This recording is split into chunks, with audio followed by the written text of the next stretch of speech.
Hi అండి, నేను మీ చిట్టి వ్లాగ్స్. మరి ఈరోజు ఈ వీడియోలో బంగాళదుంపలతో ఫ్రెంచ్ ఫ్రైస్ చేసి చూపించబోతున్నాను. ముందుగా నేను పెద్దగా ఉన్న 3 బంగాళదుంపల్ని పొట్టు తీసుకుని క్లీన్ చేసి పెట్టుకున్నానండి.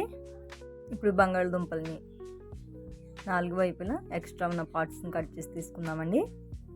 ఈ విధంగా ఎక్స్ట్రా ఉన్న పార్ట్స్ని కట్ చేసి తీసుకోవడం వలన ఫ్రెంచ్ ఫ్రైస్ ఈవెన్గా మనకి మంచి షేప్లోనికి మనం కట్ చేసుకోవచ్చండి. ఈ విధంగా 4 భాగాల కింద అడ్డంగా కట్ చేసుకొని ఒక్కో పీస్ని తీసుకొని నిలువుగా ఫ్రెంచ్ లాగా మనం కట్ చేసుకోవాలండి. ఇప్పుడు కట్ చేసుకున్న వాటిని ఒక బౌల్లోకి వేసుకొని 2 సార్లు క్లీన్ చేసుకొని పెట్టుకోండి. ఆ తర్వాత ఈ ఫ్రెంచ్ ఫ్రైస్ని ఉడికించుకోవడానికి సగం కన్నా ఎక్కువగా వాటర్ని వేసుకొని వాటర్ హీట్ అవుతుండగా 1 స్పూన్ సాల్ట్, ఒక చెక్క నిమ్మరసం వేసుకోండి.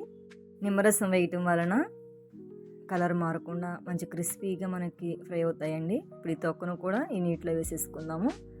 ఈ విధంగా వాటర్ మరుగుతూ ఉన్నప్పుడు మనం ముందుగా కట్ చేసి పెట్టుకుని ఫ్రెంచ్ ఫ్రైస్ని కూడా వేసేసుకుందాము. 70% ఉడికితే సరిపోతుందండి, మనకి ఎక్కువగా ఉడికినవద్దు. ఎందుకంటే మనము మళ్ళీ ఫ్రై చేసుకుంటాం కాబట్టి మనకి 70% ఉడికితే సరిపోతుంది.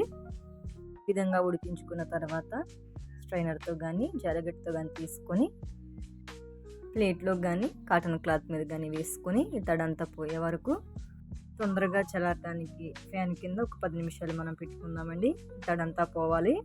ఈ తడంతా పోయిన తర్వాత ఒక ప్లేట్లోనే తీసుకొని 1 స్పూను కార్న్ఫ్లవర్ వేసుకుందామండి.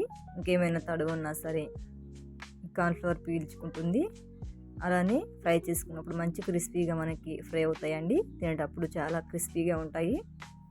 ఈ విధంగా కలిపెట్టుకున్న తర్వాత స్టవ్ ఆన్ చేసుకుని కళాయి పెట్టుకొని డీప్ ఫ్రైకి సరిపోయినంత ఆయిల్ వేసుకొని ఆయిల్ హీట్ అయిందో లేదో ఒకసారి చెక్ చేసుకోండి. ఆయిల్ హీట్ అయితే కనుక ఈ ఫ్రెంచ్ ఫ్రైస్ని వేసుకొని ఫ్రై చేసుకుందాము. ఈ ఫ్రెంచ్ ఫ్రైస్ని డబుల్ ఫ్రై చేసుకుందామండి. ఒకసారి ఫ్రై చేసుకుంటే అంత క్రిస్పీగా రావు కాబట్టి ఒకసారి ఫ్రై చేసుకొని తీసుకొని 2 నిమిషాల పాటు చల్లారిన తర్వాత మళ్ళీ రెండవసారి కూడా మనం ఫ్రై చేసుకుందామండి. ఇలా 2 సార్లు ఫ్రై చేసుకోవడం వలన మంచి క్రిస్పీగా ఉంటాయి. 2-3 గంటలైనా సరే మెత్తబడకుండా మంచి క్రిస్పీగా, తినేటప్పుడు మంచి టేస్ట్గా కూడా ఉంటాయండి. ఈ విధంగా క్రిస్పీగా మనం ఫ్రై చేసుకున్న తర్వాత ఆయిల్లోంచి తీసుకొని ఒక ప్లేట్లోకి తీసుకుందామండి.